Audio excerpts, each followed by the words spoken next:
ladies and gentlemen, it's Modern Investing on Pod TV. My name is Sasha Star, and today guest we have Dr. Milan Sambrak. Welcome to the show. Delighted to be here. Thank you for inviting me. I hope I can say something useful. Exactly, and we will start with you. And I'm not sure if Jim Ed is joining us. If he is, welcome to the show, Jim. So, you want to start with me? Yeah, please. Uh, okay, there are a couple of issues I'd like to bring up. One is insiders know a lot more about a company that you or I do.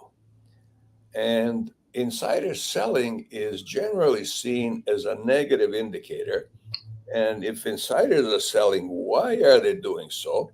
And so right now, NVIDIA insiders, including the CEO and the CFO and some other corner suite people, are selling more NVIDIA stock than they ever have done before, in the hundreds of millions. What does that tell you and me?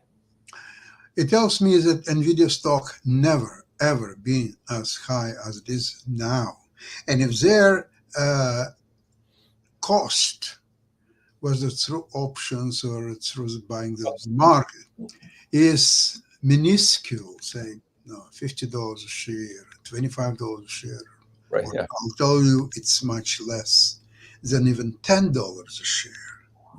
So then when they should sell, should they hold it for like next 5 generations? Yeah. Really? I don't think so.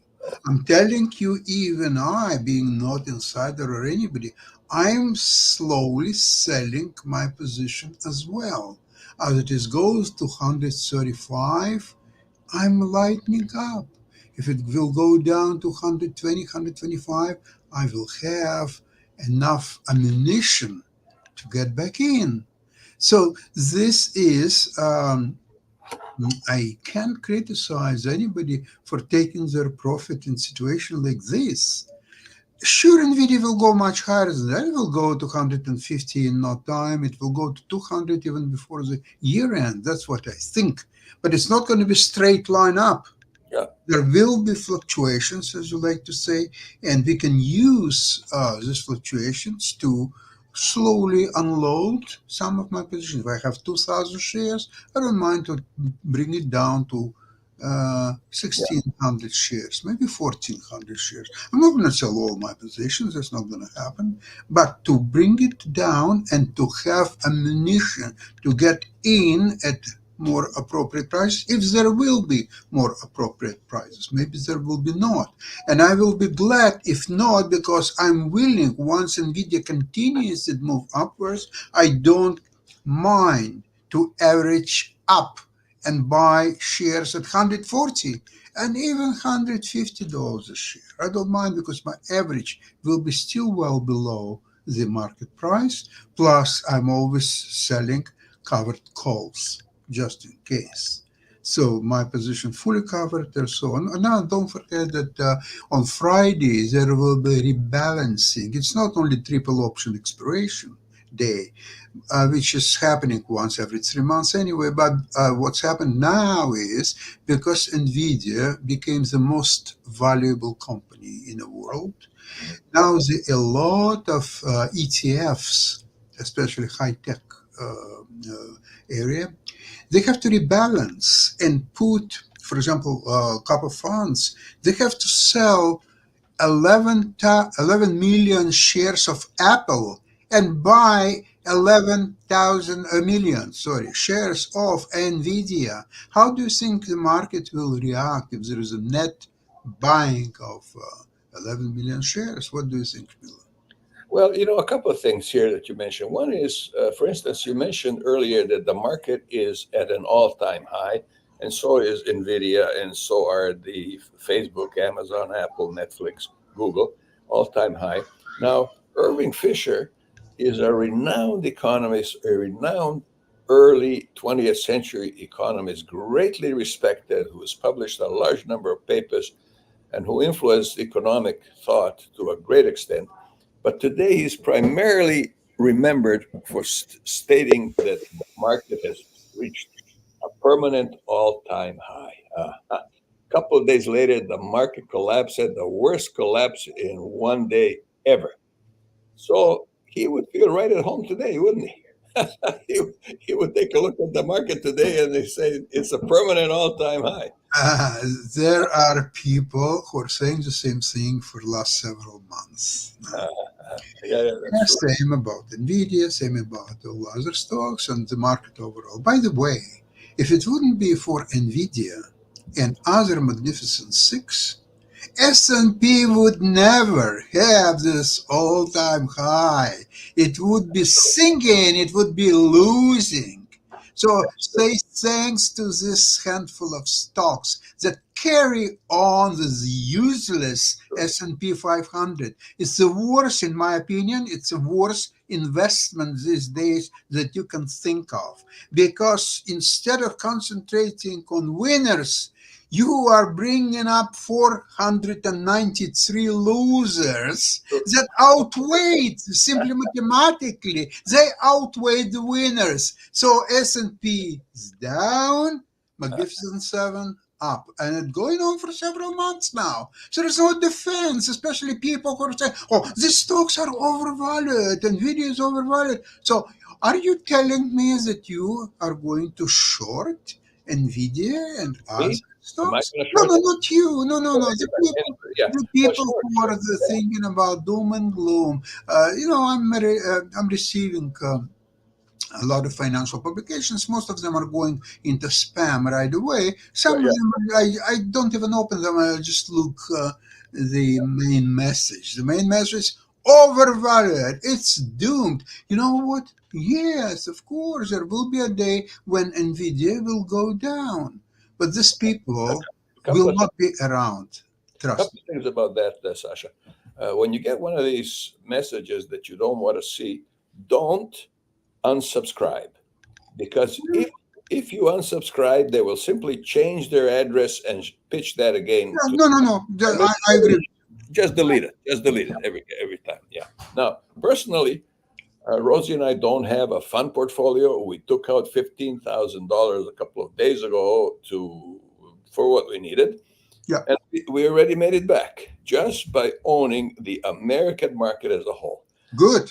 Now, will Nvidia keep on rising? No. Will Nvidia sometime disappear or significantly fall down? Yes. When? I don't know. But it will not just keep on rising. History shows that all stocks sooner or later have a reversal. Let me ask you something very quickly. Nvidia is now, they close 135 and change. Are you telling me that it will not go to 136 No, but I'm telling you, it will not keep on rising.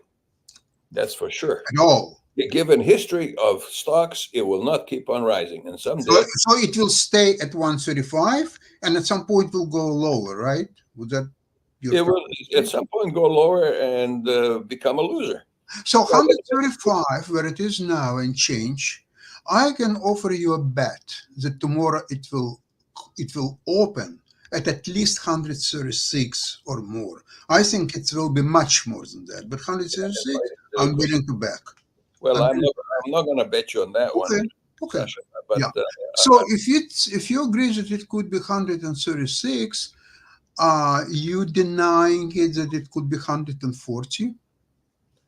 tomorrow, no, I'm not denying that. But 10 Okay. years from now, almost for sure, because that's the history of stocks. You're not talking here about investing, Sasha.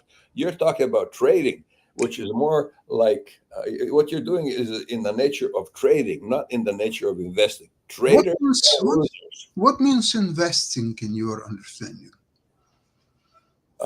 Buying and in, it could be a stock, but it could be something else that you expect to appreciate and return more than you paid for it. And there are lots of examples outside the stock market. The U.S. stock market happens to be the best, unless you're cherry picking. But there are Oriental carpets that have done better than the U.S. stock market. Yeah, Milan, I know all that. Tell me, please, one thing. So, in your opinion, if I'm buying NVIDIA, which I think it will go to higher price than what I paid for. But what you just said, that's what is investing. But if in case of NVIDIA, you don't believe that it's investing, you It's believe trading. that this It's is trading. so. What you're doing So is trading, and traders lose. hold on, but in your own words, if you're buying something what you expect will go higher than what you paid for, Yeah, and right. this is exactly the case with NVIDIA, why you cannot qualify it as investing? Because in your own words, that's exactly what I'm doing. I'm buying NVIDIA, and I believe that it will go to a higher price than I paid for. What's the problem? You know, investments, most fail sooner or later. I have a narwhal tusk that I got. It's about 8 feet high, and I paid $3,000 for it. At one time, a narwhal tusk was worth 10 times its weight in gold.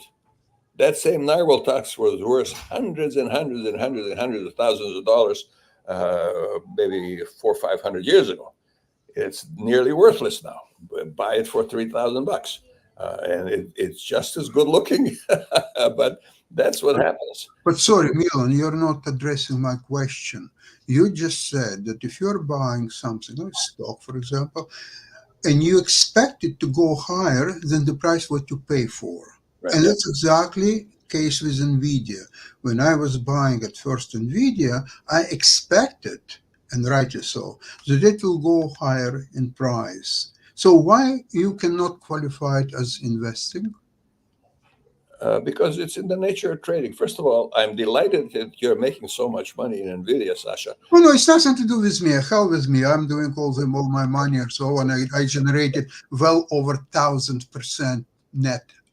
With net that kind of return, maybe you can take out a few bucks to support our chess program that we have here in Collingwood. It's very possible. Yes, it Yeah. is very possible. Yeah. But however, I'd like to mention that with what I'm doing in NVIDIA, and you earlier you qualified it as investing idea. You're buying stock which you expect to go to a higher number than what you paid for, and that's exactly what I did with NVIDIA. And you deny me the opportunity to qualify it as investing. So you're fighting with yourself in a way, right? NVIDIA could be higher tomorrow, and it could be higher next week and next month and next year. Will it be forever higher? Where will it I'm be? not looking. Ha, ha, ha, ha, ha. This is why this program is modern investing, because the time of Warren Buffett, who put 75 years ago his money in Coca-Cola and some other stuff, it's gone. It's never going to be around. This. Just a second. Warren Buffett has not been a stock market picker. He has been a business picker. Wrong. He is buying shares of publicly traded company. Therefore, he never controls the businesses what he is investing. He is the same investor, trader, just all other people. Don't try me tell me that he is a kind of a genius who is buying businesses. He never bought any business in his life except the Berkshire Hathaway, that he bought it as a business, as insurance company. That's the only one business that he bought in his life. All the rest is trading. He was trading. The only thing is that the stock which did so well for him, like Coca-Cola, for example, he held it for a long time because there were dividends. I don't think, Sasha, that he is that much involved anymore in Berkshire Hathaway operations. Because he's older, and the guy who is succeeding. I agree with you. Agree. Yes, I agree with you. Succeeding him is probably the one who is doing. All I said that that's a business initially. I don't know, 500 years ago, he initially bought in his life one business, which is nothing to do with stock trading. It was a Hathaway, a Berkshire Hathaway. It was different name. He changed the name, and then he built. As on a base of that, he built his trading business. He has a trading business like anybody else. He's not a genius, in my opinion, because there are a lot of people who did so much better than him. The only thing he's because for so many years he's accumulated, he generated a lot of money. A lot of investments went into Berkshire Hathaway. That's the shares were propping up, and he held to all this Coca-Cola and so on. What are you telling me that today Coca-Cola is any better investment than any high-tech stock? Absolutely not. But he already has it. So what he's gonna do? He can't even sell it because there are not enough buyers for Coca-Cola. So Coca-Cola will die if he will try to sell. Berkshire Hathaway has earned 19% annually for over 60 years. Who can match that? It doesn't mean anything. 19%, you say? I generated 1,000% in the last year. So not over the last 60 years. I don't have 60 years left in my life to prove that I'm better investor than Warren Buffett, and I'm not trying to do that. For myself, I'm much better investor than Warren Buffett. For others, they are entitled to their opinions. I have no problem. Having a 19% annual return for over 60 years, you're doing better than that, Sasha? I don't have 60 years record. That's a problem. I'm talking about your past. How long have you been an investor? Okay, I've been an investor for the last about 3 years. That's all? Yeah. You haven't invested before that? I was investing in my own companies. I had a bunch of public companies which I had controlling interest. And when I sold that, I made money by selling my controlling interest. That's what I did. But and actually, when last sale that I had about 3-4 years ago, around shortly before the pandemic, this money that became available to me, I started to invest. So my track record as an investor is not that great. The new strategy that I'm employing right now, I devised 1 year and 7 months ago. And for that, I had special accounts that does nothing else but the strategy. I've invested my $40,000 of my own money. Account went up to $300,000 in about a year and 5 months. I took out $40,000, and since then it went up another $112,000. Can you tell us, Sasha, how the U.S. market did during that period? It only had a fraction of the growth that you're describing. What American market is doing? S&P? I don't know, 20% maybe.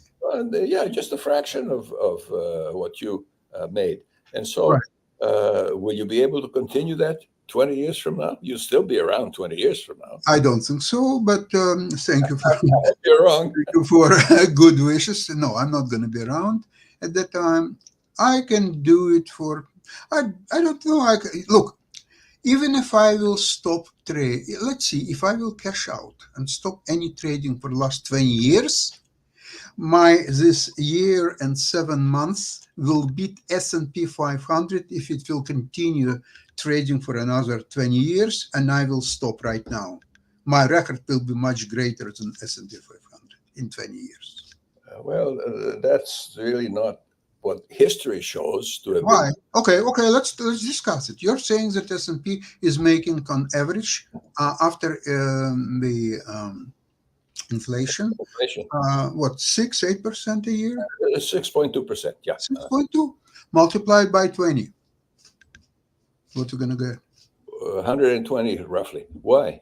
120. So you will generate on S&P 500 with all the corrections and maybe even disasters, whatever they are. But still, let's keep this figure 6.5%. Okay, 6.5 times 20, so you'll get to what, 130% return. 130. Yeah. Okay, so if I generated 1,000% in about a year and a half, so what? There's no comparison. There's no comparison. You know, Sasha, we talked earlier that the U.S. market as a whole has produced a 6.25% after inflation for a very long time, actually, for over 100 years. And advisors tell people that they could live on 4% of their portfolio. And if the S&P 500 is generating 6.25%, you're going to do very well, really. And you don't need any more than that to continue the same lifestyle that you had while you were working. And that's what we recommend. Now, Uh, when the market goes down 7%, you're selling. We are buying when the market goes down, and it's a bargain. And so we are always buying bargains and taking profits all the time. and with all that, you're generating 6.5% annually, and I've generated 1,000% in a year and a half approximately. How you can compare this? History shows that you will not continue to do that over a long period of time. Next week, I don't have a long period of time ahead of me. I have, I don't know, a couple of years maybe. Is that okay. so? First of all, let's hope that you're wrong. And next, you do have people who will inherit your wealth, don't you? You Yeah. have children, you have grandchildren, you have people who will inherit what you generate. Don't you want it to be as good as possible? And so empires have 100% failure rate. The 15th century belonged to Portugal, the 16th century belonged to Spain, the 17th century belonged to Holland, the 18th century belonged to France, and they still think it does. The 19th century belonged to England. The 20th century belonged to the United States. And someday it will fail because empires have a 100% failure rate. But the failure of the American empire is nowhere in sight yet.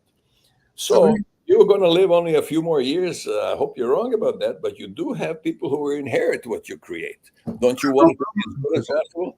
I want them to inherit as much as possible, and this is perhaps one of the reasons that I'm trading. And but it's the main reason that makes me happy because You can't beat that. that makes me happy, and this is the most important thing. So if I will generate instead of 1,000% to only 800%, I will be happy. I will try to beat my own record. I will try to generate 1,500%. I will try, and I can see it will happen very soon. But it's beside the point. Okay, I may generate only 800% after all, maybe even 250%. I'm happy with any number, especially that I'm playing with house money from now on. Sasha, if you're happy doing what you're doing, nobody can question that. Congratulations. Totally agree with you, Milan. And I hope that the Thank others can do as Oh, well. yeah. Now, traders on the long run are losers. Lots of studies show that traders are losers. Except a handful of people described in this book. Why is David, the man who headed the Yale Endowment Fund, David? It doesn't matter. Why is he not in there? Why is Warren Buffett not in there at 19% annually for over 60 years? Why is he not in that book? David Svensson. I'm thinking about David Svensson. Because you're saying that return on Berkshire Hathaway is 19% annual, right? I'm not saying that. That's what it is. Yeah. That's what it is. For over 60 years. For over 60 years. That's the important part. For over 60 years. Not a lot of people described in this book were ever that old when they were giving interviews. Some of them were 40 years old, some of them were 50 or so on. So nobody had the 60 years track record to question. But the fact that they've made incredible return and continue to do so, but they're not doing what Warren Buffett's doing. And today, the strategy of Warren Buffett is a losing strategy. You cannot make any money today by using Berkshire Hathaway strategy because there are no longer opportunities available that were at his time when he was 60 years ago. He was much younger and he followed that. So today, and modern investing is exactly to work hard, identify the market leaders, make your move. And if you prefer to see it on S&P 500, it's a different story. See it for it. If you have enough money, just cash out. You don't need even S&P 500. Just cash and just live with it, and that's all. Now, what you're doing, you enjoy it. Like I said, nobody can argue against your doing something that you Agreed. enjoy. And because you enjoy it, you can spend a lot of time at it. How much time do you spend on investment issues? On average, All day. no, about an hour a day. That's all. That's all. Yeah. See, See, trading, I'm not doing a lot of trading, by the way. There are several weeks sometimes that I even don't trade, but there are a lot of things. What I'm doing, I'm adjusting positions. For example, so if NVIDIA went higher, so I unload, say, a couple of hundred shares and close covered call position with that. Then I'm watching if it will continue to go even higher than that. I will wait a little bit, and once I see there could be reversal of a trend, I sell another couple of hundred shares and close covered calls, for example. Sasha, question for you. Question for you. When you buy NVIDIA shares, who are you buying them from? A Have seller. You're buying it from a seller, right? Milan, you know what's the daily volume on NVIDIA? No, I don't. 200 plus million shares a day. So why would you care from whom you are buying NVIDIA? I just don't care. I don't even try to find out. You don't care who you're buying them from, but the fact is you're buying them from a seller. Can both of you be right? Can the buyer and the seller both be right? Absolutely. Milan, but we discussed it several times. If the buyer's shares of NVIDIA, if his cost was, say, $20 and he sold it at 100, can you blame him for that? He's absolutely correct. But if I'm buying at 100 and now NVIDIA is 1,300, so what? Why would they care that I bought from somebody at $100? He made his profit, and I made even more profit buying at 100 and selling at 1,300. So what's your theory is completely irrelevant. It doesn't do any good or bad. No, it's not irrelevant. Why not? What I'm pointing out is for every buyer, there's a seller. Never mind there are hundreds of thousands of them, millions. And for every seller, there's a buyer. If the security goes up, the buyer is right, the seller is wrong. Absolutely not. Because first of all, not every transaction is that the buyer meets a seller at whatever agreed price. No, there are market makers. Most of the NVIDIA trades are going through market maker. And if there is no supply, not enough supply of NVIDIA shares, market maker supplying his shares, except that by the end of the day, he has to buy them back from the market, from me, from anybody else. He has to have, at the end of the day, the same number of shares that he started the day. Okay? This is interesting. This is interesting, Sasha. Market makers, I think most investors don't know what a market maker is. The average market maker... we know. Goldman Sachs, JP Morgan, Citigroup, they're all market makers. We don't know the name of individuals, but we know the name of companies. The average market maker makes a little over $100,000 a year.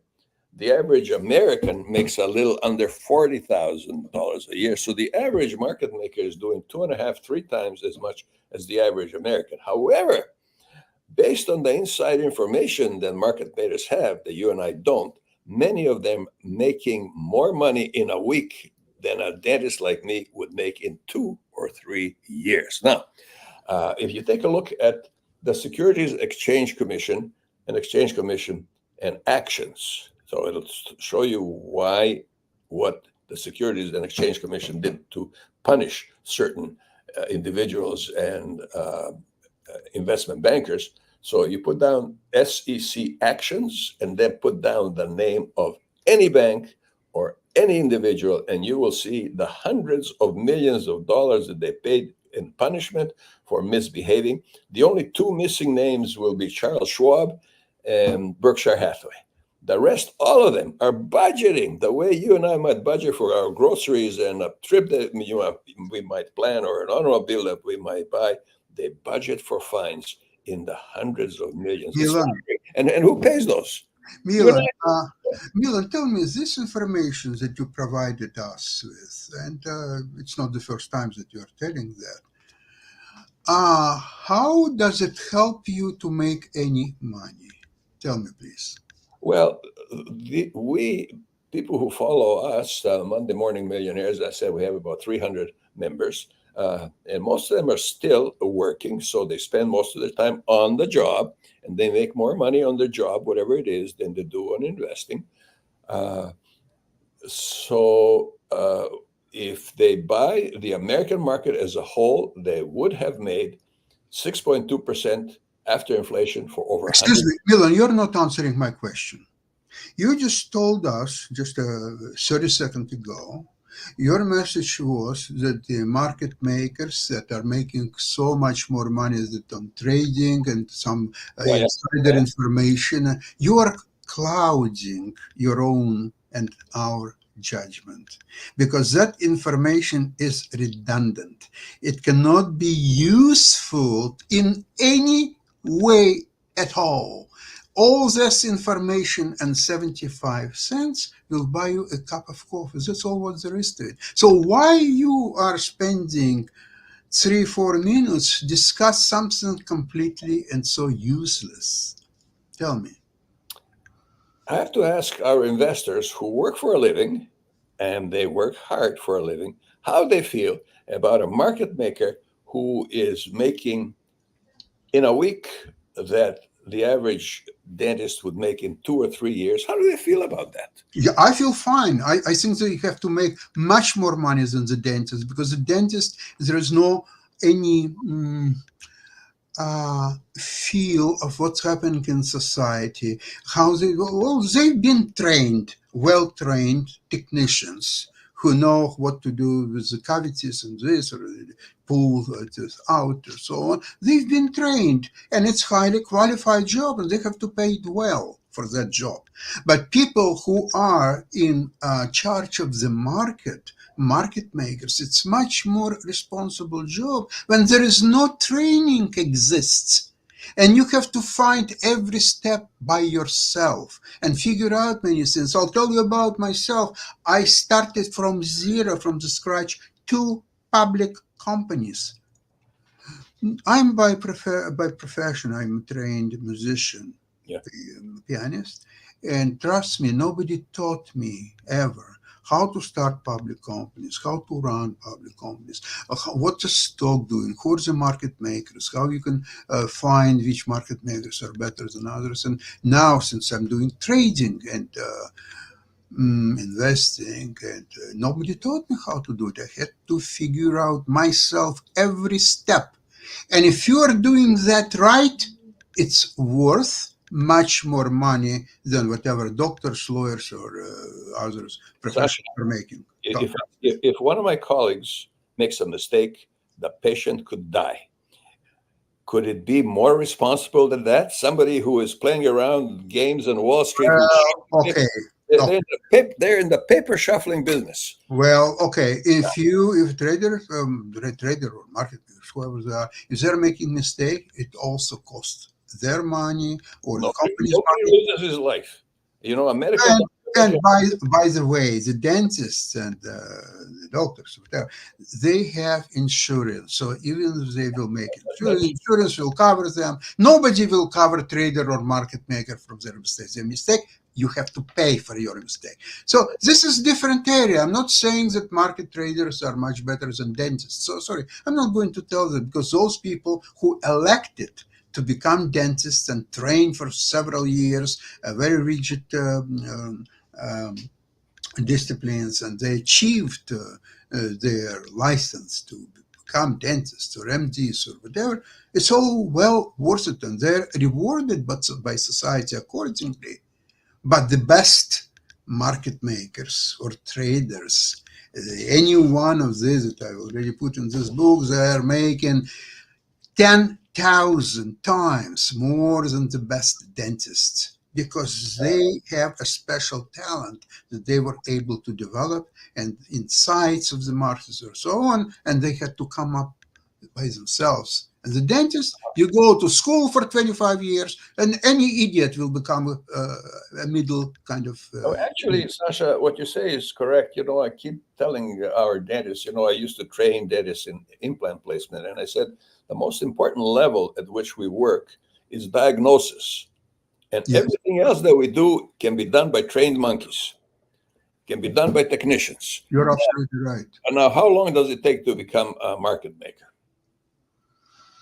For some people, probably 5, 10 years, 20 years, because it all comes with experience. There is no school. Okay, I'm going to Harvard and they will teach me to become market maker. No, nobody will teach you how to become market maker. You have to start trading yourself. And a lot of people, probably 999 out of 1,000, will close their trading and will go to flip hamburgers most likely, or drive Uber.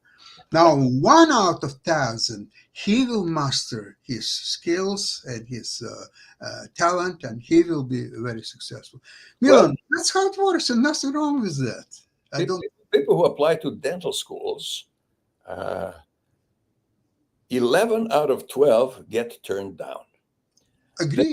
Once they get in, it takes an average of 8 years to earn a dental degree, and the average cost today, this is really an obscenity. The average cost is $300,000.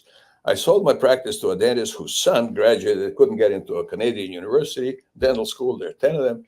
So he went to New York City. He's got a student loan of $500,000 and 8 years to get his degree. His brother decided against higher education, decided to start running a landscaping company. So he's landscaping, and in the wintertime, he's doing snow removal. And during that same period of time, he saved $500,000. Will his dentist brother ever be able to catch up to it? Never mind talking about satisfaction and all those kind of things. Yes, but we cannot say that one path is better than the other one. It's what people want for themselves. And if they are doing whatever they are doing and they enjoy it, as you said, in my case, what I'm doing, I enjoy tremendously. For example, today is horrible day for me because the market is closed in US.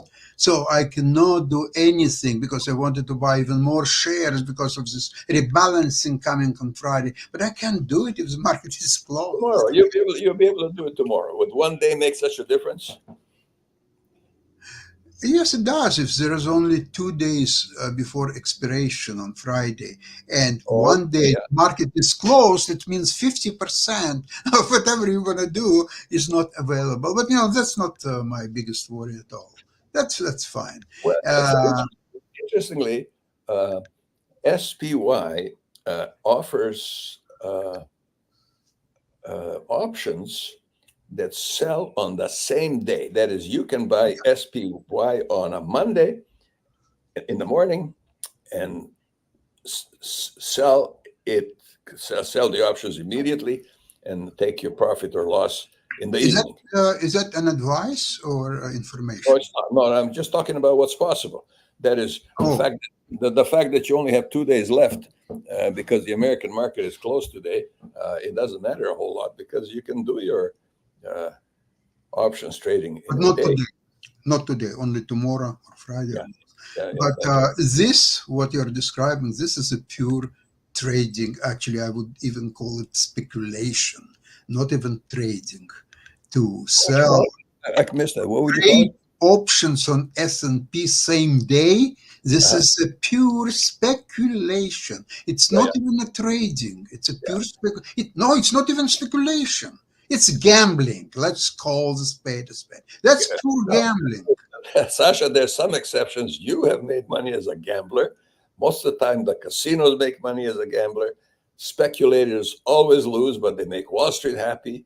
And traders always lose, but they make Wall Street happy. Wall Street is not our friend. We need them to execute our orders, but they're not our friend. Milan, would you agree that some of your advices are not being correct? I'll give you one example. I can't For agree. example, you advise on not take a look at your trading account. So in my case, I would not know that I've made well over 1,000% in the last year and a half.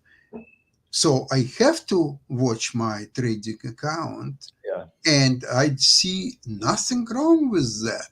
So your advice is well suited probably for losers. So losers will be happy not even to realize that they're losing. They just keep losing and losing. Okay, I lost another couple $100,000. Okay, here I lost only $50,000, which is good. So these people, maybe they shouldn't even watch it and just continue trading until they will run through their money sooner or later. So, Sasha, what's wrong with owning the American economy as a whole throughout I'll your tell you whole? what's wrong. You are taking 500 stocks, of which only 7 generating profits, That's and true. 493 is a useless garbage. So you're saying, okay, I'm going to buy the 7 stocks, but only with 493 garbage. Together, I'm going to buy only 7 stocks that generating 99% of returns of S&P. I'm not happy with that. I need my garbage. Okay, here comes the 493 garbage stocks. Now I'm happy I bought All American Economy. Do you think that All American Economy is that good? Do you think that you own 493 garbage stock makes you feel happy? Not me, sorry. What it does, Sasha, it makes it unnecessary to make decisions. Now, No, because so your decision was to go down the drain. If it wouldn't be, if you will eliminate the 7 companies, your S&P 100 is down, 500 is down significantly. By the way, Sasha, there are 2 types of investing. One is decision make investing, and the other one is rules based investing. so the rules-based investing is for losers. Those losers, they have to do rule stuff. And you know why? Because when they're losing money, they're happy. Says, so everybody lost money. My friend lost over here. My neighbor over there, he also lost money. And all this, my club, 300 people, they all lost money. Nothing wrong with that. Let me give you the rules. Okay. The first one is save. Without saving, the rest doesn't make any difference at all. The second one is do it yourself. The third one is buy the American economy as a whole, don't pick stocks. And the fourth one is buy and hold, don't trade. The fifth one is an adjustment to the fourth one, is adjust your asset allocation when market movement throws it off. And asset allocation could be 50-50, 50% in the market and 50% in cash. Could be 60-40, 40-60, 55-45. Doesn't make much difference. The thing is important to have a large amount of cash. So that's the fifth one. The sixth one is don't avoid complexity. If you cannot explain an investment to a 12-year-old, don't get into it. And now those are the rules that always work. Now, those are rules-based investing. The rest, and we have to have decision-based investing. We have to decide which stock or security or market we're going to go with. So that works, but it's wrong much of the time. Yeah, Milan, it's brilliant. And I wish every program you will remind us about rule-based investing. And it will probably makes a lot of people content with where they are, so they understand they will never become market wizards. They will never make 1,000% a year, but they will make 6.2% a year. And if that's what makes them happy, let them be so. I don't want to interrupt anyone who wants to do it.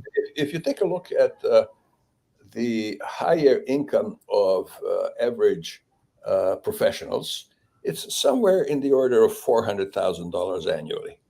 Who cannot live on that? If you get into rules-based investing, These people cannot live on 400,000 a year. Sorry, what's wrong with $400,000 a year? A lot. Are you going to pay taxes on 400,000 a year? Yeah, you will. Yeah. Well, you will. How much? Well, it depends on the tax bracket that you're in. Could be 30%. Okay, so you have only 230,000 left. Okay, you want to make a trip to Europe, you want to fly business class, you want to stay in first hotel, and you want to do it, say, hopefully 4 times. If you're not working, definitely 4 times a year. If you're working, 2-3 times for sure. You'll spend half of your money you made on the trips.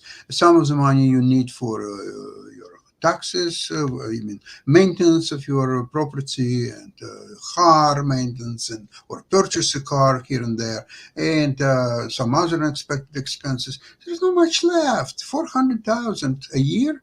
It's for losers only. I count myself among those losers, and I'm happy. Did I mention This earlier? is number one. If you're happy, you may live only for 75,000 a year, and if you're happy with that, great. You know, Sasha, and I mentioned previously, not today, but there are people who are happy at this level of income, Yes, people agree. who are unhappy at this level of income. So Agree. that happiness is more It's personality. subjective. Yeah, it's a personality issue rather than anything else. Agree So, with. Listen, I really appreciate your input in this program, and hopefully we'll see you again next Wednesday, same place, same time. In the meantime, have a great trading week ahead of you. I would just like to say, Sasha, that when you're wrong, I cannot agree with you. But when you are right, I do. Okay, same. Thank you. Bye bye, everybody. Thank you very much.